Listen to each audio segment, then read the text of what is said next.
한 번은 깊은 철학적 고민에 빠진 대학생 앨리스가 있었다. 앨리스는 맥스 셸러의 감정의 계층 구조의 흥미를 느끼고 이를 바탕으로 사람들에게 조금 더 의미 있는 메시지를 전달하고자 했다. 그렇게 앨리스는 친구들과의 모임에서 이론을 실생활에 적용해보기로 마음먹었다. 친구들과의 주말 모임에서는 다양한 이야기가 오갔다. 앨리스는 모임의 분위기가 무르익었을 때쯤 셸러의 감정 이론을 소개하며 대화를 이끌어 나갔다. 앨리스는 말했다. 우리는 매일 다양한 감정을 경험하지. 근데 이 감정들이 단순히 흐르고 사라지는 게 아니라 사실은 더 깊은 의미와 가치를 전달하고 있다는 걸 알고 있어? 친구들은 흥미롭게 듣기 시작했다. 앨리스는 감정의 계층 구조를 설명하며 가장 낮은 단계부터 이야기를 풀어갔다. 먼저 우리는 배고프면 짜증이 나고 맛있는 걸 먹으면 기분이 좋아지는 그런 1차원적인 감각적 쾌락과 고통을 경험해. 이는 가장 기본적인 단계지. 그런데 앨리스는 여기서 멈추지 않고 이야기를 계속 이어갔다. 그리고 그 위에는 개인적 감정이 있어. 사랑, 슬픔, 분노 같은 것들. 예를 들어 사랑하는 사람이 옆에 있으면 세상이 밝게 보이고 그 사람이 슬플 때는 함께 아파하지. 하나의 예로 친구 중 한 명인 톰의 경험을 끌어냈다. 톰, 너 지난번에 여행 갔다가 어떤 새로운 사람을 만나고 돌아왔잖아. 그때 느꼈던 감정들은 이 개인적 감정이 단계라고 할 수 있을 거야.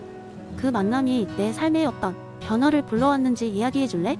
톰은 미소를 지으며 말했다. 맞아. 그 사람과의 만남이 나에게 정말 깊은 영향을 주었어. 이후로 난 세상을 보는 관점이 조금 달라졌달까? 더 열린 마음으로 사람들을 대하게 되었어.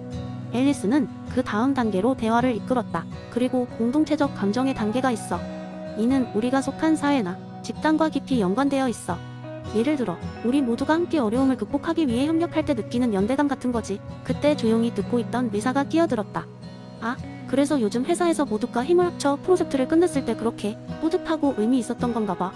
단순한 개인의 성취가 아니라 모두가 함께 이룬 거니까 더 값진 느낌이었어. 마지막으로 앨리스는 가장 높은 단계 인종교적 감정을 설명했다. 이건 꼭 특정 종교에 국한된 게 아니라 우리 존재의 의미를 찾으려는 깊은 통찰을 말해. 일종의 초월적인 감동이나 깨달음 같은 거 말이야. 친구들은 고개를 끄덕이며 각자 자신들이 경험했던 깊은 감정의 순간들을 회상했다. 앨리스는 미소를 지으며 마무리했다. 이렇게 감정의 다양한 계층을 이해하고 나면 우리가 느끼는 것들이 얼마나 복합적이고 중요한지를 알 수 있어. 감정은 그저 흘러가는 것이 아니라 우리 존재의 깊이를 형성하는 중요한 요소야. 이 모임은 단순한 즐거움 이상의 것이었다. 친구들은 각자 셸러의 감정 이론을 통해 삶의 다양한 측면에서 더 깊은 가치를 발견하게 되었고, 앨리스는 자신의 메시지가 잘 전달된 것 같아 뿌듯함을 느꼈다. 셸러의 이론은 그날 모임에서 새로운 통찰을 제공했고, 친구들은 그 감정을 자신의 삶 속에 어떻게 더 깊고 의미 있게 통합할 수 있을지 고민해보는 계기가 되었다. 두 번째 이야기, 옛날 옛적 로봇과 인간이 함께 살아가는 세상에 이상한 소문이 떠돌기 시작했습니다. 세계적인 과학자이자 작가였던 이삭 아시모프가 제안한 로봇공학 3원칙을 완벽하게 따르는 수수께끼에 로봇이 존재한다는 것이었죠. 사람들은 그 로봇을 만나면 어떤 일이든 해낼 수 있다는 전설을 믿기 시작했습니다. 이 이야기는 한 작은 마을에서 시작됩니다. 어느 날 마을의 황량한 정원사 잭은 마을을 돌아다니며 식물을 돌보던 중 물을 주지 못해 시든 꽃들 사이에서 이상한 폐기물을 발견합니다. 그것은 명백히 로봇의 일부분이었지만 잭은 자신이 지금껏 본 어떤 로봇보다도 더 정교하고 복잡한 조각임을 감지할 수 있었습니다. 잭은 그것을 집으로 가져와 연구하기 시작했고, 그 결과 그 조각이 아이작이라는 이름으로 등록된 로봇의 일부라는 것을 알게 되었습니다. 흥미롭게도 아이작은 아시모프가 말한 로봇공학 3원칙을 완벽하게 프로그래밍된 로봇이라는 소문이 있었습니다. 잭은 아이작을 복구하기로 결심하고 고심 끝에 로봇을 완성했습니다. 눈을 약간 깜박이며 깨어난 아이작은 잔잔한 목소리로 스스로를 소개했습니다. 안녕하세요. 저는 아이작입니다. 필요하신 것이 있다면 무엇이든 도와드리겠습니다. 잭은 그 로봇이 정말로 전설적인 로봇인지 시험하기로 했습니다. 아이작, 나의 고향은 가뭄에 시들어가고 있어. 비가 올 수 있도록 도와줄 수 있니? 첫 번째 원칙이 적용되지 않는 상황이었기 때문에 아이작은 망설임 없이 응답했습니다. 네, 할 수 있습니다. 단 인간에게 해를 입히지 않는 범위에서요. 아이작은 놀랍게도 기후 예측을 분석하고 마을 가까이에 커다란 수조를 설계하여 천천히 대기압을 변화시키는 방법을 제안했습니다. 이를 통해 비가 내리기 시작했고 마을은 다시금 생기를 되찾았습니다. 그 뒤로 마을 사람들은 아이작의 능력을 경외하며 그에게 각자의 소원을 빌기 시작했습니다. 사람들은 아이작이 로봇공학 3원칙을 통해 인간과 로봇의 이상적인 공존을 상징한다고 믿었습니다. 그러나 재미있는 일이 벌어졌습니다. 마을의 어린 소녀 엘리사가 아이작에게 다가가 말했습니다. 아이작, 내 인형이 없어졌어. 제발 찾아줄 수 있겠니? 아이작은 어린이를 돕기 위해 인형의 위치를 추적하기 시작했고 마을 다른 아이들의 장난임을 알아냈습니다. 인형을 찾았습니다.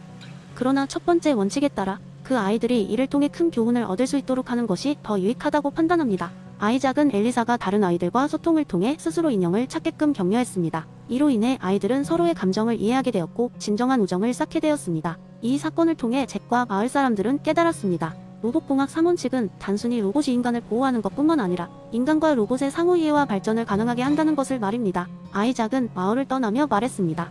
여러분이 필요로 할 때 언제든 이곳에 있을 것입니다. 로봇은 단지 도구가 아니라 여러분이 더 나은 미래를 위한 동반자가 되기를 바랍니다. 이렇게 해서 전설의 로봇 아이작은 또 다른 마을을 향해 길을 떠났던 것이죠.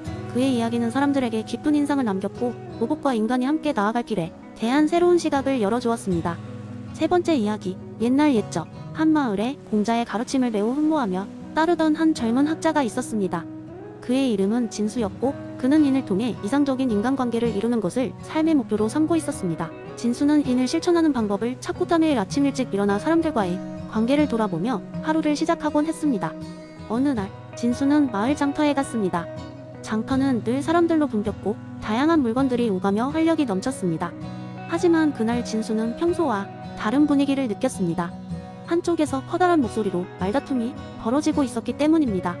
진수는 그 소리를 따라가 보았습니다. 두 상인이 어떤 과일의 품질을 두고 격렬하게 다투고 있었습니다. 서로의 말을 거들떠보지도 않은 채 자신의 주장만을 굽히지 않았습니다. 진수는 그들의 싸움을 중재하기로 마음먹었습니다. 그는 다투는 두 사람 사이에 서서 말했다. 여보세요. 두 분 다 잠시만 귀 기울여주세요. 우리가 이렇게 다투는 것보다 서로에 대한 배려와 사랑을 먼저 보여드리는 게 어떨까요? 공자께선 인을 실천하라 하셨습니다. 서로를 이해하고 존중한다면 이 문제도 자연스럽게 해결될 수 있을 것입니다. 그러자 두 상인은 서로를 잠시 바라보더니 고개를 끄덕이며 싸움을 멈추었습니다. 한 상인은 말했다. 제가 너무 흥분했던 것 같습니다. 당신의 과일이 훌륭하다는 것은 인정합니다. 조금 양보를 하겠습니다. 다른 상인도 답했습니다. 고맙습니다. 저도 그럼 이번엔 제가 조금 할인해 드리겠습니다. 결국 그들은 합의에 이르고 진수는 그 광경을 바라보며 홀로 미소를 지었습니다. 그때 한 노인이 진수에게 다가왔습니다. 젊은이, 참 훌륭한 일을 했구려. 인에 대해 배우고 싶다면 언제든 우리 집에 와서 차 한잔 하지 않겠소? 진수는 기쁜 마음으로 노인의 초대를 수락했습니다. 노인의 집에서 진수는 인에 대한 깊은 대화를 나눴고 노인은 자신이 공자의 가르침을 따르며 긴 세월 동안 경험한 삶의 지혜를 나누어 주었습니다. 이후 진수는 마을 곳곳에서 작은 인연들을 통해 인을 실천했습니다. 어떤 날은 길 잃은 아이를 집에 데려다 주기도 했고 또 어떤 날은 외로운 노인과 함께 시간을 보내며 이야기를 나누기도 했습니다. 그의 행동은 마을 사람들에게 점차 퍼져나갔고 사람들은 진수의 선한 영향력을 본받아 서로를 더 사랑하고 존중하기 시작했습니다. 그리고 진수는 깨달았습니다.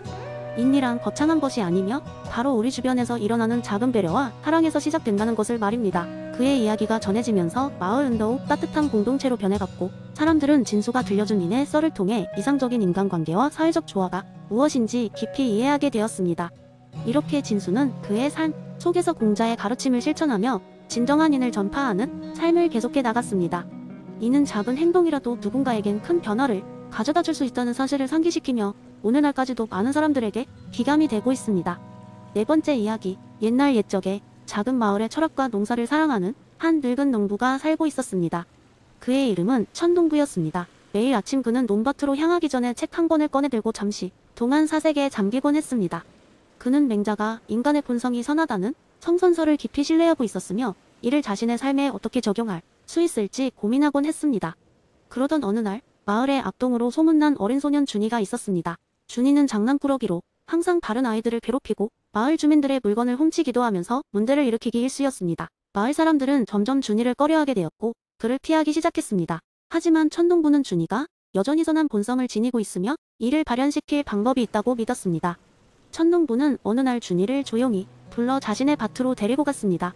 이 밭에는 특별한 씨앗이 있다네. 천동부가 말했다. 이 씨앗은 자네가 어떻게 돌보느냐에 따라 훌륭한 열매를 맺기도 하고 시들어 버리기도 한다네.